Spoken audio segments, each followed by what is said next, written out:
नमस्कार. येतोय का माझा आवाज?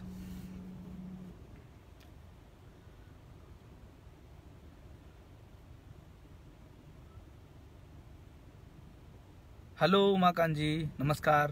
कसे आहात? मला वाटतं की हळूहळू आता सगळेजण जॉईन होत आहेत. नमस्कार मनीषाजी, कसे आहात? काय चाललंय? गेल्या 2-3 दिवसापासून दोन गोष्टी प्रामुख्याने महाराष्ट्रामध्ये पाहायला मिळतात. एक म्हणजे की कुरघोडीचं राजकारण सगळ्याच ठिकाणी जोरदारपणे सुरू आहे. सगळीकडेच सुरू आहे. येतोय माझा आवाज Manishaji? Yes, thank you Umakantji, thank you. Okay, नमस्कार मंदाकिनी मॅडम, नमस्कार. मजेत आहे एकदम. तुम्ही कशा आहात?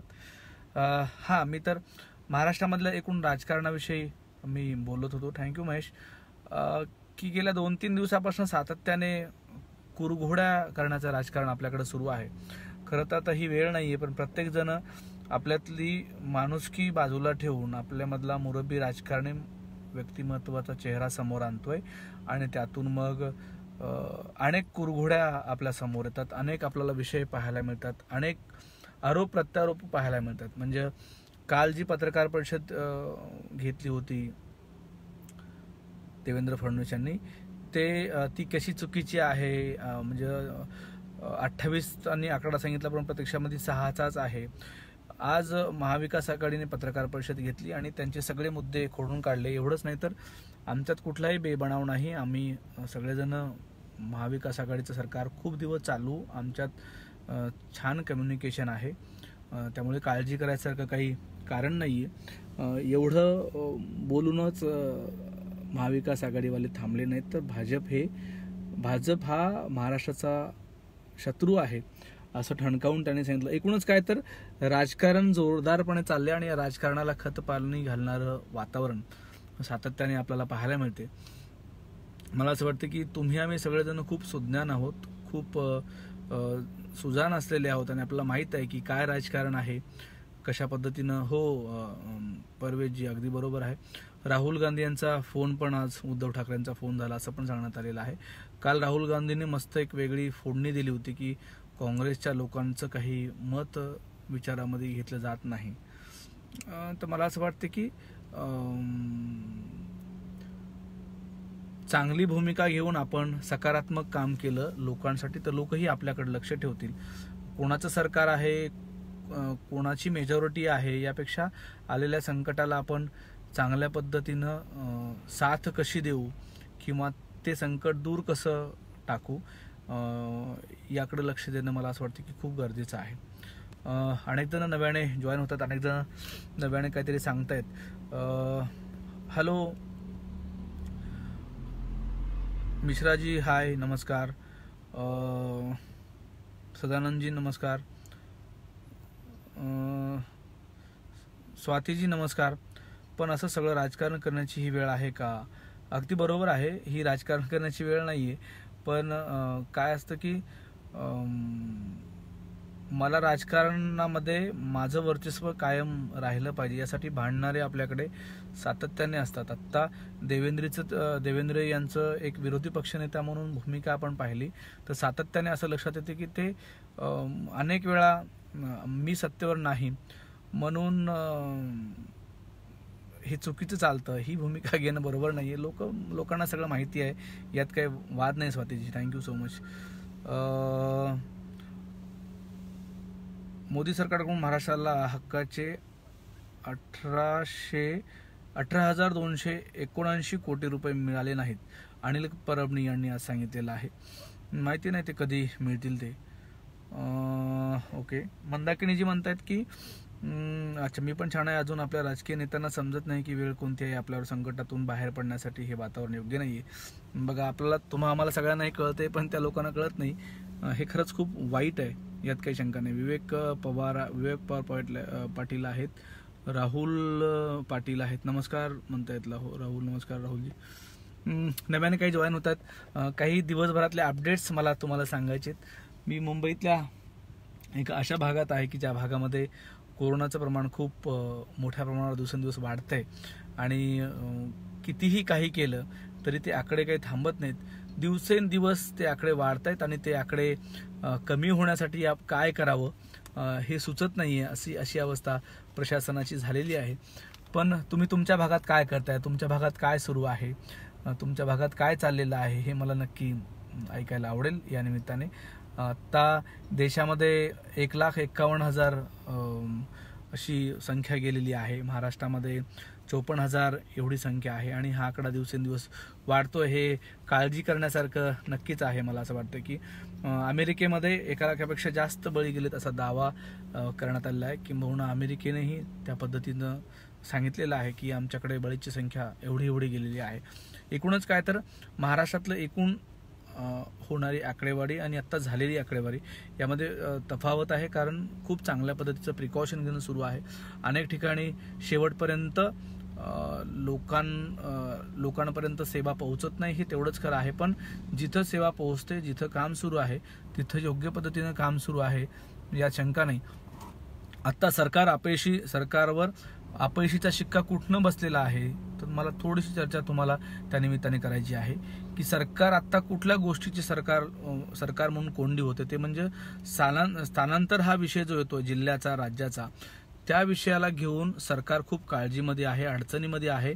सरकारने कितीही प्लॅनिंग केली तर त्याचं काही नियोजन होतच नाही अशी परिस्थिती. म्हणजे कालचं उदाहरण घेतलं रात्रीचं तर काल वेगवेगळ्या राज्यामध्ये 60 ट्रेन जाणार होत्या सकाळी, तर त्या ट्रेन रात्री 10 वाजेपर्यंत सुद्धा निघालेल्या नाहीयेत.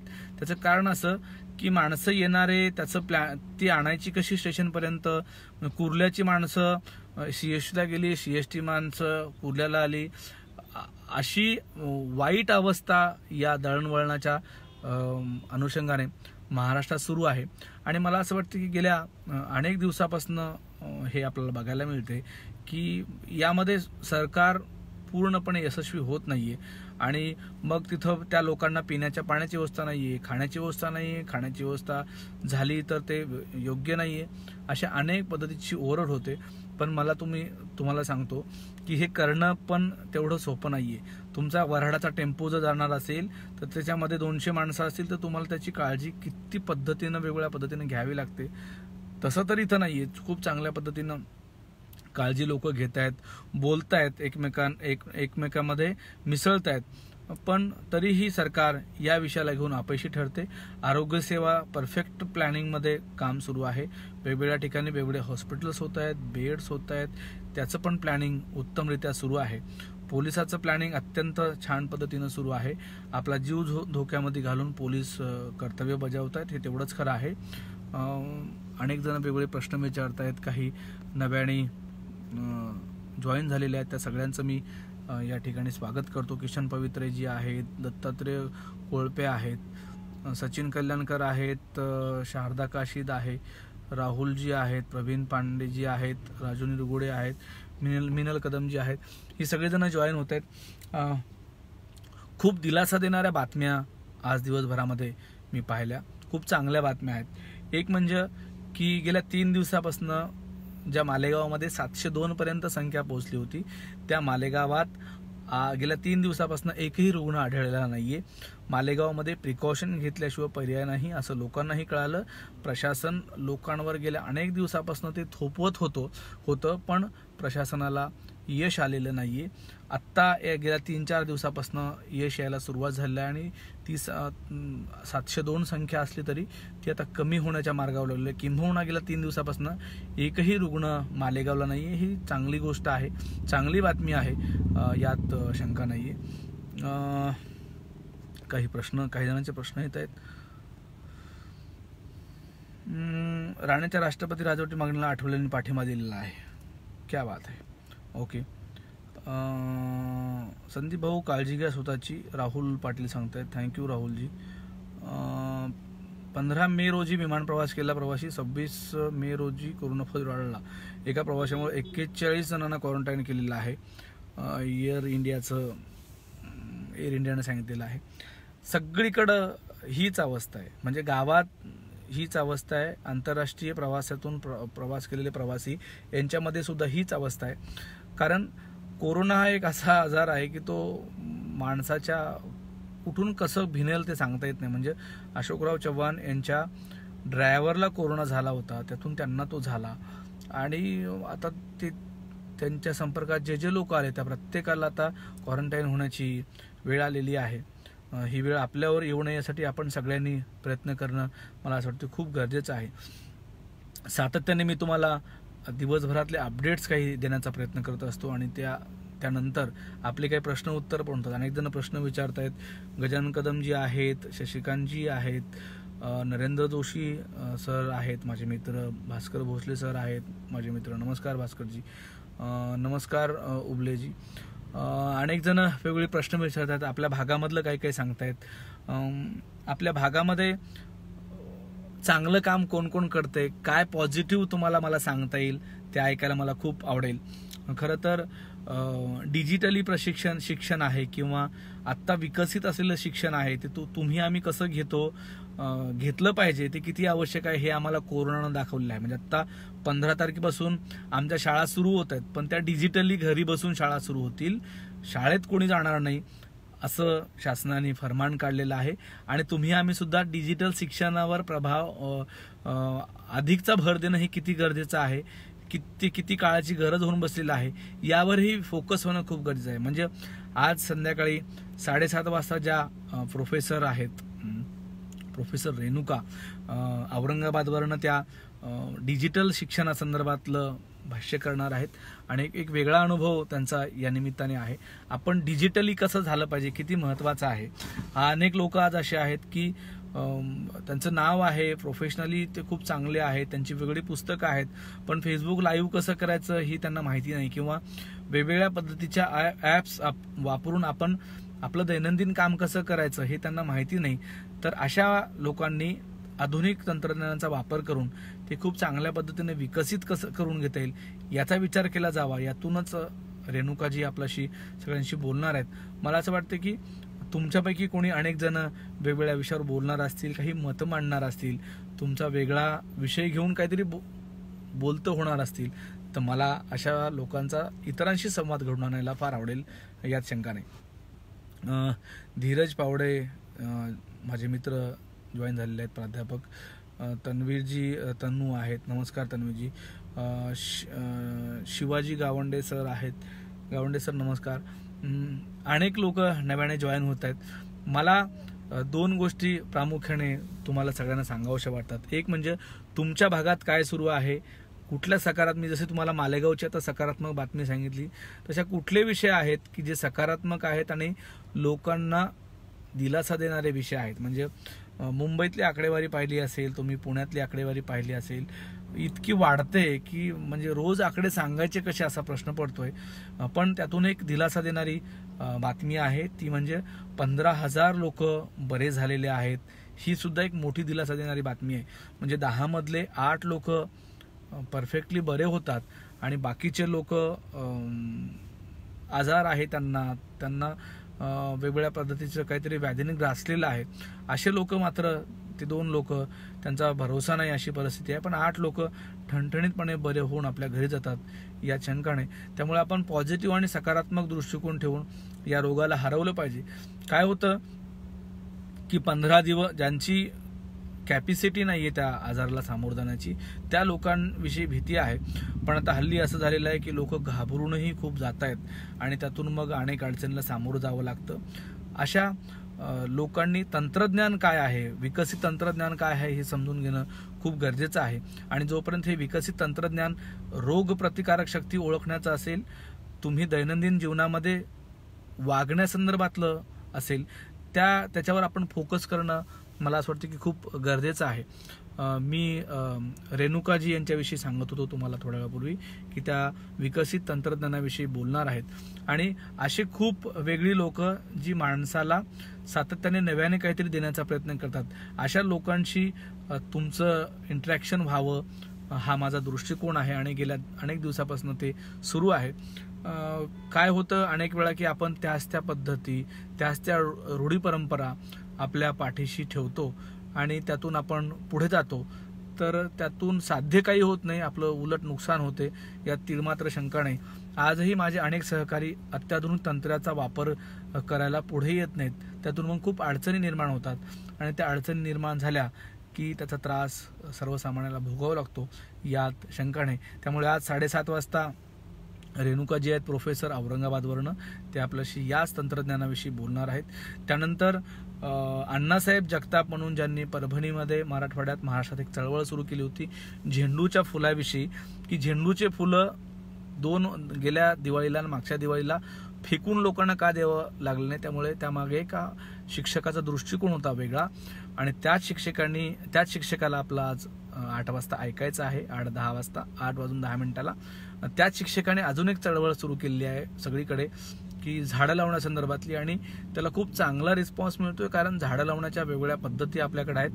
त्यांनी ही वेगळी पद्धत विकसित केलेली आहे आणि त्याचा फायदा सगळ्यांना होईल, यात तीळमात्र शंका नाही.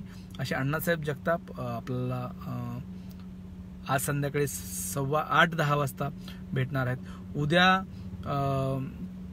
राज्यभरामध्ये आपल्या सामाजिक कामाचा ठसा उमटवणाऱ्या आणि सहकार क्षेत्रामध्ये एक वेगळं नाव असलेल्या राजश्री पाटील आहेत 7:30 वाजता. त्या या कोरोनाच्या काळातल्या संधी आपल्या कुठल्या व्यवसायामध्ये, विकासामध्ये, त्याविषयी त्या बोलणार आहेत. त्याचबरोबर संध्याकाळी 8:10 सिंधुताई सपकाळ आपल्याशी संवाद साधणार आहेत. युवकांचं सामाजिक कार्यात कुठलं योगदान असलं पाहिजे, हा त्यांचा विषय असणार आहे. तर असे अनेक मान्यवर, या लोकांचं अगोदरच मी तुम्हाला का सांगतो, तर असे अनेक मान्यवर आपल्या भेटीसाठी मी घेऊन येऊ इच्छितोय. आपण काही येणार असाल, आपण काही सुचवत असाल तर तुमचं स्वागत आहे. एक फेरफटका मी तुम्हाला रोजच्या प्रमाणे मारणारच आहे, पण काही जणांचे प्रश्न आलेले आहेत, त्या प्रश्नाची उत्तरं आणि त्या प्रश्नावर साधक बाधक चर्चा व्हावी ही अपेक्षा आहे. गजानन कदम जे म्हणतात की लोकांनी आता सोशल डिस्टन्सचा फज्जा उडू नये, काळजी घ्यावी लागेल काटेकोरपणे, नाहीतर परत लॉकडाऊन करावं लागेल. परिस्थिती तशीच आहे महाराष्ट्रामध्ये, म्हणजे बाकी अनेक राज्याने पुढे लॉकडाऊन कंटिन्यू करायचा निर्णय घेतलेला आहे आणि आपल्याकडे तीच परिस्थिती येणार आहे. म्हणजे तुम्ही औरंगाबादमध्ये राहता, औरंगाबादमध्ये तीच परिस्थिती आहे. म्हणजे अमरावती घ्या, सोलापूर घ्या, नांदेडचा काही भाग घ्या, सगळीकडं तीच परिस्थिती आहे. लोक सोशल डिस्टन्सचा अक्षरशः फज्जा उडतात. म्हणजे तुम्ही जर साऊथ मुंबईला गेले तर ट्रेनची वाट पाहणारे हजारो माणसं एका ठिकाणी उभी आहेत, हजारो माणसं, आणि ही गर्दी काही कमी होणार नाही. आणि यातून म्हणजे आता वेगवेगळ्या राज्यांमध्ये जे चाललंय, मुंबईमध्ये आता 5 लाख लोक गेली, अजून 4 लाख लोक जातील. पुण्यामध्ये पण सेम जवळजवळ आकडा आहे 4 लाखापर्यंतचा, अजून तुझ्यामध्ये 1-2 लाखाचं भर पडेल. तर ही लोक सगळं आपलं प्रसाद घेऊन आपापल्या गावी, आपापल्या राज्यात जात आहेत. तिथली परिस्थिती खूप वाईट होणार आहे. कारण तुम्हाला मी सांगतो, वेगवेगळ्या जिल्ह्यामध्ये कोरोनाचं जे काही संकट आलेलं आहे ते हरवण्यासाठी यंत्रणा नाहीये, आरोग्य यंत्रणा नाहीये. मुंबईमध्ये ती कमी पडते तर बाकीच्यांचं काय, असा प्रश्न या निमित्ताने आल्याशिवाय राहत नाही. गजाननजी थँक्यू. माधवजी आहेत, ओके. BKC मध्ये MMRDCने 15 दिवसात देशातील पहिले ओपन हॉस्पिटल, ज्याची बेडची अवस्था, बेडची कॅपॅसिटी 1000 बेडची आहे, ते उभारले. याच ठिकाणी 200 बेडचे ICU उपलब्ध झाले आहेत. वा, चांगली बातमी आहे मुंबईकरांसाठी. सुभाष अमिलकंठवाडजी आहेत, नमस्कार. नाही, सुभाष अहंकारजी, सॉरी. ऑनलाईन शिक्षण ही गोरगरिबी साधना मिळणे कठीण आहे, ते पण बरोबर आहे गजाननजी. अतुलजी आहेत, नमस्ते अतुलजी. शशिकांतजी म्हणतात की फक्त सध्या रोगाची काळजी घेतली जावी, रोग प्रतिकार शक्ती वाढवण्याची काळजी घेणं गरजेचं आहे. अगदी खरं आहे तुमचं म्हणणं. ऑनलाईन एज्युकेशन घेत असताना आर्थिक दृष्टीने कमकुवत असलेल्या पालकांची मुलं शिक्षणापासून वंचित राहतात. हे आपल्याकडे पहिलेपासून लागलेला शाप आहे. काहीतरी करायचं असतं आपल्याला, पण ते आपण करत नाही. त्याचं कारण आपल्याकडे ती साधनं नसतात, आणि ज्यांच्याकडे साधनं असतात ती इतके पुढे जातात की पुढे काय करावं हा प्रश्न निर्माण झाल्याशिवाय राहत नाही. कराळे सर आहेत, ते म्हणतात की सर मान्सून सुरू झाल्यावर ही परिस्थिती आणखी भयानक होईल का, किंवा कोरोना आणि मान्सून यांचा संबंध नाही. कोरोना आणि मान्सून यांचा संबंध खूप मोठ्या प्रमाणावर आहे, आणि जून जुलैमध्ये आपली अवस्था फार वाईट होईल.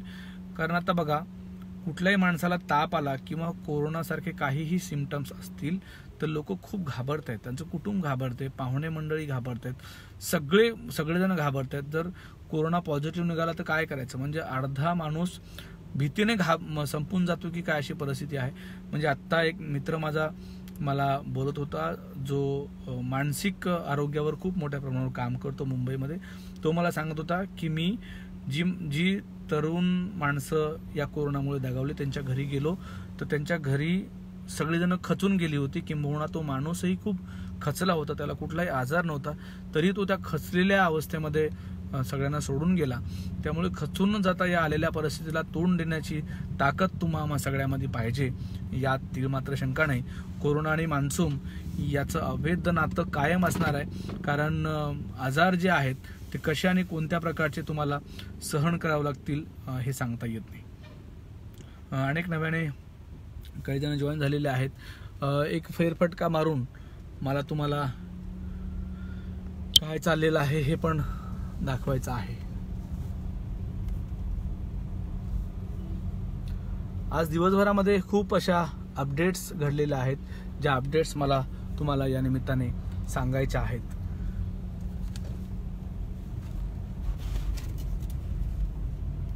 बघा कशा पद्धतीचं वातावरण आहे मुंबईमधलं.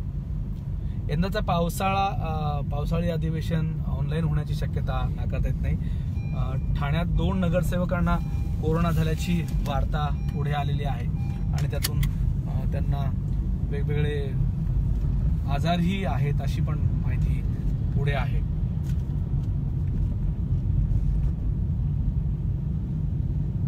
कठीण काळामध्ये केंद्राची मदत नाही असं जयंत पाटील म्हणतात. भाजपा हा महाराष्ट्राचा हित शत्रू आहे अशी टीकाही आज महाविकास आघाडीने केली आहे. पुढील 72 तासामध्ये मोठ्या प्रमाणावर वादळी वारा आणि पाऊस येण्याची शक्यता कोकणामध्ये नाकारल्या जात नाही, म्हणजे येऊ शकतो असा इशारा देण्यात आलेला आहे.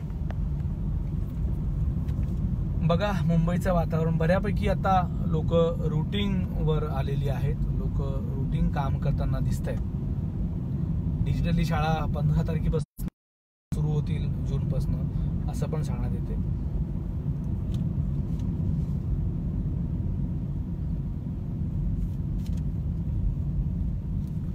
काहीतरी तुम्हाला दिवसभरातलं अपडेट या निमित्ताने. चीन आणि अमेरिका यांच्यामध्ये लागलेलं भांडण जे आहे ते मिटवण्यासाठी भारताने पुढाकार घेतल्याची बातम्या पुढे येत आहेत.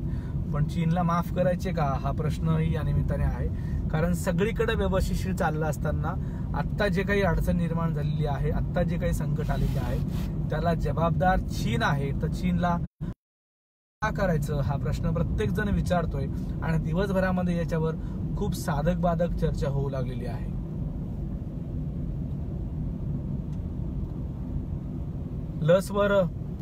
कोरोनाच्या लसच्या अनुषंगाने अनेक जण दावेही करतात, पण ते दावे सगळीकडनं फोल ठरतात असं दिसायला लागलेलं आहे आणि गेल्या अनेक दिवसापासून हे या पद्धतीचे दावे सुरू आहेत. मुंबईमधल्या रस्त्यावरनं मी तुम्हाला फेरफटका मारतोय की गेल्या 2-3 दिवसापासून बऱ्यापैकी मुंबईमध्ये एक पॉझिटिव्ह एनर्जी घेत लोक कामाला लागलेले आहेत. आता कोरोना तर आहे, पण कोरोना असताना रोजच्या पोटापाण्याचं काय हा प्रश्न या सगळ्या लोकांसमोर उभा राहिलेला आहे, यात शंका नाही. पंडितराव कदम सर जॉईन झालेले आहेत. इकडल्या पेजवर पण काही जणांनी प्रश्न विचारलेले आहेत. ओके, धीरजजी काय चाललंय गावाकडे, कशा आहात? गावंडे सर नमस्कार, काय चाललंय तुमचं? रेणुकाजी नमस्कार. नव्याने काही अनेक जण जॉईन झालेले आहेत. तर मला आता उत्सुकता आहे की 7:30चं सेशन ऐकण्याची. तुम्हाला पण ती उत्सुकता असणार आहे. मी आज इथं थांबतोय. उद्या परत नवा विषय घेऊन तुमच्या भेटीला येणार आहे. अनेकांचे वेगवेगळे प्रश्न येत आहेत. परवेजचा प्रश्न, परवेज म्हणतात की ग्रामीण भागातल्या लोकांची अवस्था खूप बिकट होत चाललेली आहे. त्याच्यावर उपाय काय त्याच्यावर सजग राहणे हा एकमेव उपाय आहे. आणि त्या भागामधल्या इतर लोकांना कोरोनाची लागण होऊ नये यासाठी पण आम्ही पुढाकार घेतला पाहिजे.